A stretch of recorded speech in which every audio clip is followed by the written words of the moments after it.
लालच, जिसमें घर टूट जाते हैं और अपने छूट जाते हैं, ये वो सच है जिसे हम सब भूल जाते हैं। तो आइए शुरू करते हैं इस कहानी से।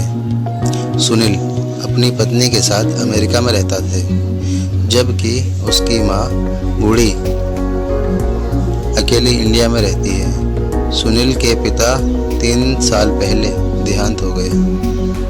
सुनील 6 सालों से घर नहीं आया। उसकी माँ हमेशा उसके आने की उम्मीद लगाए रखती है। एक दिन सुनील का फ़ोन आया। हेलो, सुनील बोला। माँ कैसी हो?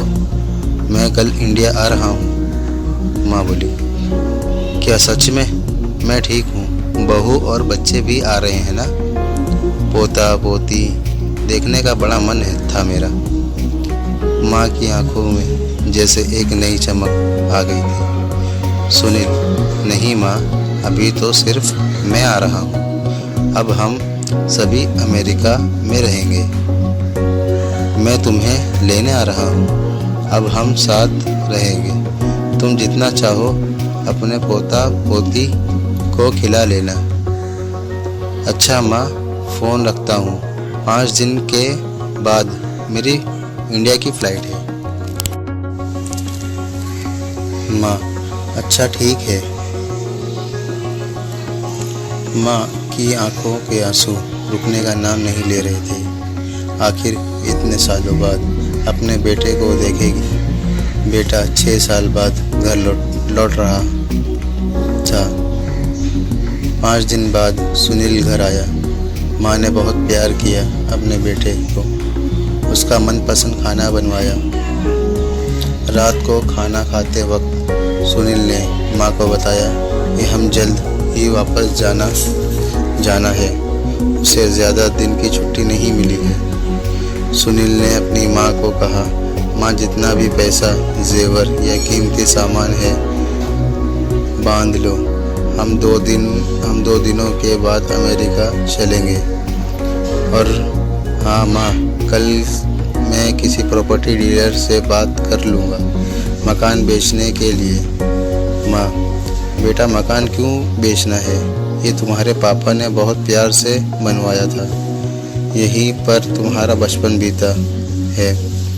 बहुत यादें हैं इस मकान से। बेटे की खुशी में ही माँ की खुशी थी, इसलिए मान गई।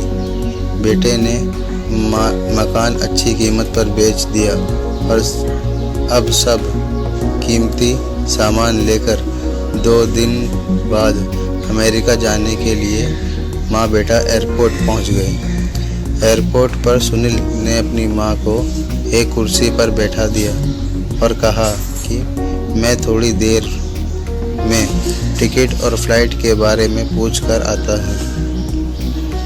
1 घंटा बीत गया लेकिन सुनील नहीं आया।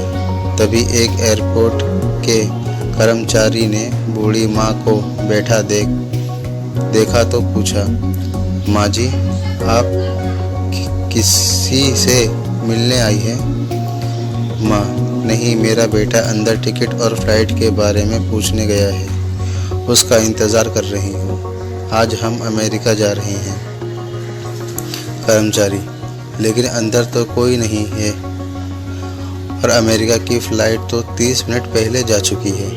कर्मचारी ने बेटे का नाम और पता पूछा और अंदर जाकर पूछताछ के बाद बाहर आकर माँ को बताया कि उनका बेटा तो जा चुका है। कहा कि अब आप घर चले जाइए। इतना सुनते ही माँ की आंखों से आंसू बहने लगे। किसी तरह माँ ने अपने बेचे हुए घर के पते पर पहुँची और रात को वहीं सो गई। जिस नए मालिक को वह घर बेचा था, सुबह वह आया और बूढ़ी माँ ने रोते हुए उसे अपना दुखड़ा सुनाया।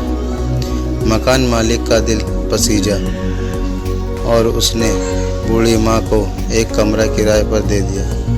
कुछ दिन बाद उस मकान मालिक ने सुनील की माँ को कहा, माँ जी, अब आप अपने किसी रिश्तेदार या सगे के पास जाकर रहिए, क्योंकि अब आपकी उम्र बहुत हो गई है और कोई तो चाहिए जो आपका ध्यान रख सके। बूढ़ी माँ ने कहा, शायद मेरा बेटा अपनी माँ के बारे में सोचकर वापस आ जाए, तब उसका भी तो ध्यान रखना पड़ेगा। इतना सुनकर मकान मालिक भी रो दिया। माँ बेचारी अकेले में रोकर अपने बेटे को याद करती है।